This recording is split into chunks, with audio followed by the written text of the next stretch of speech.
¿Qué tal? ¿Cómo están? Un agrado saludarles.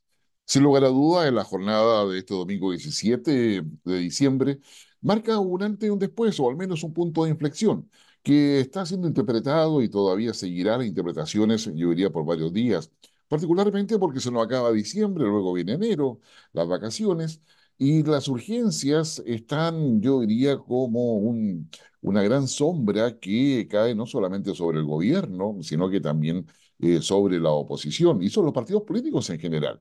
Esta sombra que puede, digamos, oscurecerlo todo, puede implicar que en los 2 años que le quedan al presidente Boric definitivamente puedan ser realmente una oportunidad bien aprovechada o simplemente un fracaso. Pero vayamos a lo concreto. ¿Qué es lo que ha sucedido el 17 de diciembre? La ciudadanía ha concurrido a las urnas en forma mayoritaria, es decir, no hay ninguna duda respecto al nivel de participación, y donde ha dado su voto a la opción en contra, es decir, se mantiene la actual constitución, la que nace en dictadura o en Pinochet, luego reformada y firmada por Ricardo Lagos, de la cual el progresismo de izquierda y particularmente las fuerzas de gobierno siempre habían tratado de no solamente de borrarla, sino que digamos, sacarla, digamos, y con ello borrar el neoliberalismo y también digamos, colocar como alternativa una refundación. Eso estuvo en la primera convención constituyente, que finalmente fue rechazada en forma categórica con ese 72% del año pasado que todos recordamos. Sin embargo, es útil también tener presente de que el a favor significaba una constitución que iba a tener bastante debate en torno a lo que eran sus modificaciones para poder implementarla, o sea, generar no solamente las modificaciones al actual sistema, sino generar las nuevas leyes, reglamentos y instituciones que estaban consideradas dentro de ella. Es decir, tanto el a favor, digamos, si hubiese ganado el a favor, significaba todo un desafío en términos de cómo iba a avanzar todo esto. El tema está en que en el escenario actual y estando vigente la actual constitución que tenemos, hay un detalle sí relevante. Es el detalle de que se modificaron por reforma constitucional los quórum para reformar la actual constitución. Esto significa, por ejemplo, que las leyes orgánicas van a poder ser modificadas con mayoría simple solamente. Y la reforma constitucional, es decir, modificar artículos, agregar artículos, van a requerir un cuatro séptimos, mucho menos del dos tercios que estaban originalmente. ¿Esto qué significa? Significa que la actual constitución puede ser sometida a una batería de modificaciones, reformas y cambios sustantivos con menos quórum de los que estaban en la original, la que provenía tanto de Pinochet como la de Ricardo Lagos. Y eso obviamente constituye un tema que probablemente da pábulo para poder pensar de que el compromiso dado por el gobierno en torno de no intentar un nuevo proceso constituyente, por lo menos en los siguientes 2 años, la verdad es que es como una suerte de placebo, porque efectivamente puede que no haya un proceso constituyente, pero se puede modificar sustantivamente la actual constitución y eso va a depender de los acuerdos políticos, capacidad de negociación que hay en el Congreso. ¿Ya? Eso dejémoslo hasta ahí. Lo segundo importante es tener presente de que este proceso constitucional que se cierra con este resultado que hemos tenido hoy día, digamos, un 55,7% en contra, es bastante contundente, ¿no? Y legítimo, por lo tanto no tiene ningún tipo de cuestionamiento. Sin embargo, lo que sí tenemos que tener presente, como le decía inicialmente, es que este proceso constituyente se inicia en virtud de una crisis institucional, político-institucional, que surge en el estallido con la violencia del 18 y 19 de octubre, pero que toma forma institucional con la marcha del 25 de octubre, una multitudinaria marcha que se da tanto en Santiago como en regiones, y que lleva en definitiva a que en el gobierno de Piñera de la época se abriese el paso para poder como llegar a este acuerdo por la paz social y nueva constitución, que es el que se firma y es el que abre todas las opciones de plebiscito de entrada, cuando se pregunta si se quiere o no una nueva constitución, el 80% dice que sí, hasta lo que conocemos hasta ahora. En otras palabras, esta votación es el resultado de una crisis político-institucional que se pretendía que se iba a superar con una nueva constitución ergo, en consecuencia, si dos intentos constitucionales han fracasado, quiere decir que la crisis político-institucional aún se mantiene. Es decir, digamos, la Constitución no ha superado el estado de crisis institucional que tiene el país. ¿A qué nos referimos cuando decimos crisis institucional? A que los poderes del Estado y aquellas autoridades superiores del Estado que tienen algún tipo de responsabilidad en poder generar la hoja de ruta o el espacio de convergencia donde deben funcionar las instituciones en bien de la sociedad, no se ponen de acuerdo. Estamos hablando del Ejecutivo, del Legislativo. Estamos hablando del Poder Judicial, de la Fiscalía, del Tribunal Constitucional, estamos hablando de la Defensoría Pública, de los jueces de garantía, es decir, las principales autoridades del país que deben estar de acuerdo para poder ir modelando el diseño de un país que cuide por su sociedad en términos de condiciones de seguridad, económicas, sociales, de protección, etcétera, no están de acuerdo y están claramente cada una de ellas con una agenda propia que intenta representar a todo el país, pero si no están de acuerdo ellos es evidente de que esa agenda no existe en la práctica. Entonces, lo que hoy día tenemos es que el sistema político chileno y los partidos políticos chilenos han fracasado en poder superar la crisis político-institucional.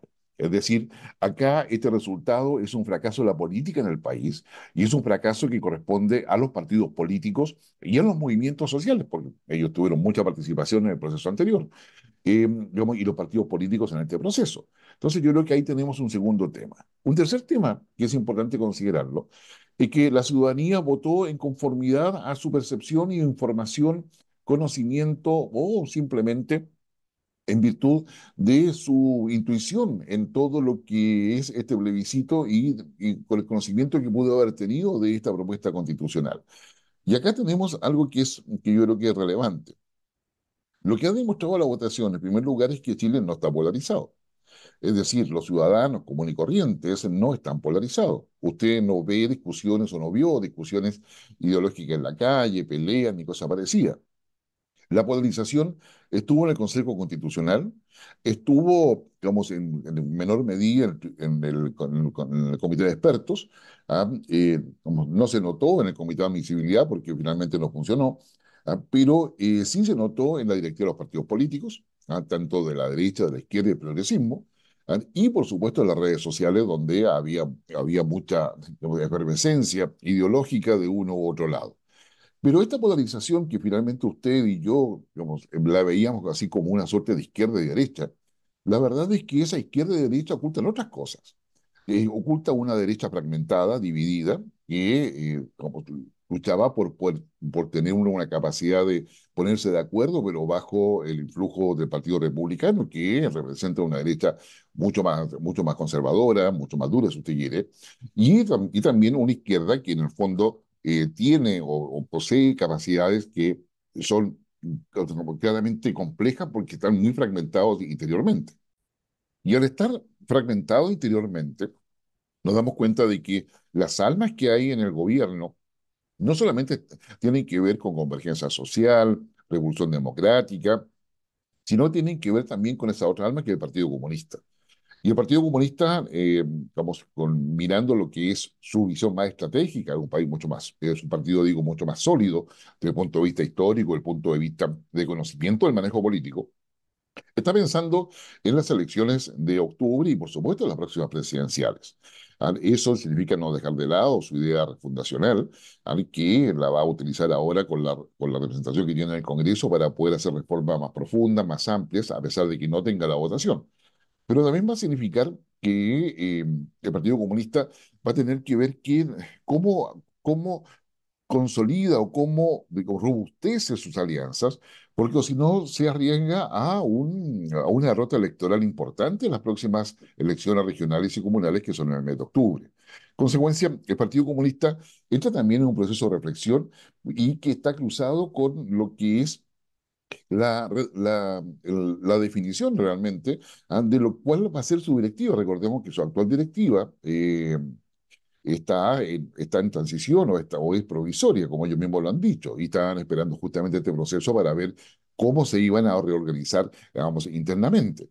Pero es evidente que el Partido Comunista no va a estar de acuerdo con lo que ha dicho el presidente Boric en términos de poder colocar la pelota en el piso, poder empezar a discutir los temas que están detenidos hace mucho rato, que son el tema de pensiones, de salud, de educación, ISAPRES, seguridad, el pacto fiscal, que sí, etcétera, que son temas que en la práctica son Muy relevante no solamente por el programa que tenía el presidente Boric, que hoy día necesariamente lo tiene que ir dejando de lado en términos de intensidad y profundidad, sino que ampliarse a muchas otras, digamos, alianzas y negociaciones. La pregunta que ahí cabe es si efectivamente el gobierno tendrá esa capacidad de poder dialogar, negociar, llegar a acuerdo con la oposición. Una oposición que, si bien es cierto, está derrotada con los resultados de este plebiscito.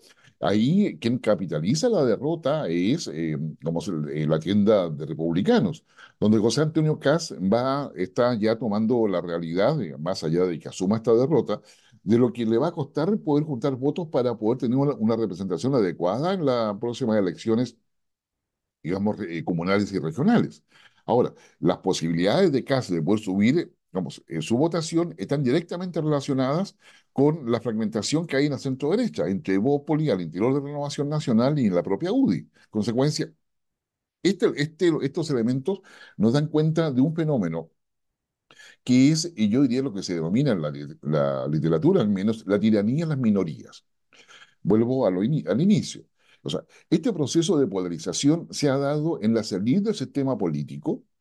Son minorías que están escondidas dentro de un paraguas que se llama izquierda o derecha, y bajo ese paraguas, hay una cantidad de grupos, subgrupos y líderes que finalmente generan una fragmentación de tal magnitud, que no pueden colocarse de acuerdo y que de alguna forma quedó en evidencia en el debate en el Consejo Constitucional, pero también ese mismo sucede en el propio gobierno y en las huestes que apoyan al gobierno, que es ese 25-30%, que es el voto duro, que es la audiencia dura que tiene el presidente Boric. Entonces, en esa perspectiva, lo que tenemos como resultado de este proceso como plebiscitario es que ha quedado en evidencia no solamente el fracaso del sistema político chileno, sino que tenemos, yo diría, un proceso que está polarizado en las élites.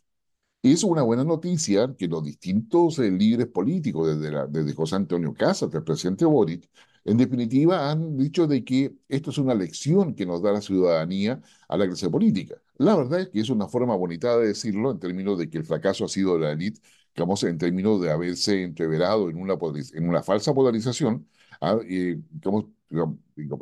defendiendo en la práctica al concepto de derecha o izquierda que son propios del siglo XX y no del siglo XXI. Ninguno de los que está acá, como se hoy día cuestionado en sus liderazgos políticos, ha colocado la mirada en el futuro ni la forma en que se puede gestionar.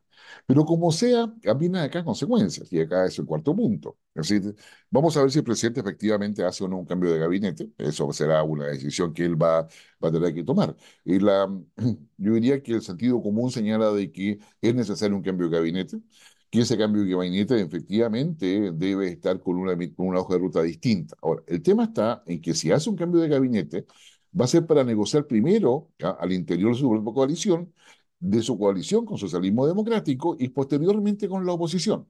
La pregunta que ahí cabe es quiénes van a ser los interlocutores y cuál va a ser yo diría, el temario, cuál va a ser la agenda de negociación. El presidente dio varias luces en su discurso, ¿no?, una vez que ya el proceso estaba cerrado, y ahí decía de que a él le interesa el pacto fiscal, le interesa la reforma de pensiones, y colocó su propia agenda como el elemento de negociación. Pero esa agenda, que ya ha sido negociada, yo diría, en diversas oportunidades en los meses anteriores, no tiene mucho futuro político porque la oposición quiere que el gobierno ceda más. Y la oposición tampoco está dispuesta a ceder por sí misma si es que el gobierno no le dice dónde estarían los puntos o el espacio de negociación real. En consecuencia, acá el gobierno queda con se autoimpuso un imperativo que por lo demás es necesario de negociar. Ahora, negociar con lo que ya tiene o negociar con una nueva agenda. Si no hay cambio de gabinete, la negociación va a ser con lo que ya tiene y eso va a ser, yo diría, una mala idea porque no se requiere ser analista político para poder saber que si sigue sintiendo lo mismo, claramente el resultado va a ser igual. Entonces, no quiere decir que el discurso del presidente Boric no tiene ninguna idea de poder superar la actual situación de crisis que todavía se mantiene y que es necesario destrabarla en parte al menos con la aprobación o el avance en los temas más importantes que la ciudadanía, digamos, ha establecido como prioritarios. Bueno, entre paréntesis, no cabe duda que las encuestas, la Academia y otras, ¿no es cierto?, finalmente se han validado completamente con los resultados de digamos, en esta oportunidad, ya sea tan para el Ciudadano, la de la UDD y otras, y efectivamente tenían razón en que iba a ganar el en contra. Y eso, bueno, con eso cierro los paréntesis. Entonces, en esa perspectiva, si el presidente decide hacer un cambio de gabinete es porque hay nuevas instrucciones, hay nuevas cosas que hacer. Lo que también es evidente es que las soluciones deben ser ahora, deben ser antes que termine el año, debe ser antes de que eso comience. Ahí escuchábamos en algún minuto en alguna entrevista al expresidente del Partido Socialista, Osvaldo Andrade, quien decía que a lo mejor era necesario que los parlamentarios no fueran de vacaciones, sino que discutieran justamente los temas que había que sacar adelante en la agenda para poder negociar adecuadamente. Pero volvemos también a lo que es, bueno, ¿quién va a negociar? ¿Quién está validado? Bueno, el presidente debe validar, pero debe validar con ideas claras respecto a los objetivos que se quieren perseguir. Hasta ahora, todos los elementos que están negociando son de efecto reactivo, es para superar cosas del pasado. Quizás lo más novedoso en términos futuros es el pacto fiscal, que lo que quiere es buscar plata, más plata para el próximo año. Pero no estamos pasando de ese horizonte. No tenemos ninguna idea respecto al futuro, salvo que estamos con desarrollo sostenible, tenemos el hidrógeno. Necesitamos inversiones que por lo menos sean, digamos, sustantivas y que efectivamente generen el oxígeno necesario en la certidumbre de las inversiones y la certidumbre económica. Pero si a la vez el gobierno mantiene su agenda y suma propuestas de reforma constitucional, yo diría profundas o que van al corazón del modelo económico, del modelo social, la subsidiariedad, y a temas relevantes de esa naturaleza, es evidente de que todo ello no va a suceder. Entonces, hoy día usted ha visto que todos están con un tono, yo diría, de prudencia, aunque no de templanza, pero sí de prudencia, de poder mirar qué cosa va a hacer hoy día el gobierno. Y el gobierno finalmente ha logrado dejar de lado de que este plebiscito sea una suerte de evaluación a su gestión. Y en términos de gestión, lo que importa ahora es cómo lo va a hacer el gobierno, o sea, qué va a hacer el gobierno. El gobierno hoy día está en una situación en modo de urgencia, definitivamente. Y así es parecido tenderse en el discurso que digo el presidente Boric. Ahora, ese tono de urgencia se va a traducir en acciones. ¿Y en qué acciones se va a traducir? De tal forma que sean visibles no solamente para su coalición interna, sino también para la ciudadanía. Acá hay una situación en la cual se requiere que en el Congreso las cosas avancen. Y la experiencia que se ha tenido con los proyectos emblemáticos del gobierno, que incluso parlamentarios de su propio sector votan en contra. Y esa votación en contra, en definitiva, es perniciosa porque le resta credibilidad, le resta confianza y, por supuesto, le resta espacio de negociación y diálogo. En nuestra opinión, el presidente debe cambiar interlocutores, lo cual puede o no significar cambio de gabinete. A nuestro entender, sí, debiera hacer un cambio de gabinete y empoderar digamos, a sus ministros o a sus como representantes directos para que vayan a negociar, pero con una propuesta que sea atractiva, que sea coherente con las convicciones políticas del gobierno, pero que también tenga un espacio para que la oposición también pueda sumarse. Acá hay un desafío en consecuencia que es muy importante, digamos, y imperativo, tanto para los partidos de oposición como para el gobierno. Pero para ello, como ya lo hemos señalado, es necesario que superen la fragmentación, es decir, no caer en lo que es la tiranía de las minorías, a esa tiranía de las minorías que no ha tenido desde el año 2019 hasta ahora, digamos, discutiendo cosas que parecieran estar en los puntos, en la antípoda, están en los puntos extremos, cuando en realidad se requiere que haya un cierto sentido común para poder avanzar justamente en estas negociaciones. No se trata tampoco de un centro político. Hay muchos que dicen que hay que recuperar el centro. No, yo creo que hay que recuperar el sentido común, porque ese centro político que está en amarillo, en demócratas, ¿no es cierto? Y otros movimientos que están hoy día en formación o en trámite, la verdad es que también están fragmentados. Entonces, acá se requiere, yo diría, algo que los una, y esa unidad tiene que ver con el futuro. Algunos creen que la batalla es por los valores. Yo le digo que para este minuto de Chile, los valores están ya insertos en nuestra cultura y en nuestra institucionalidad de forma, yo diría, transversal. insistir en más o menos en ellos no permite un mayor avance. ¿Se requiere sí mirar a futuro?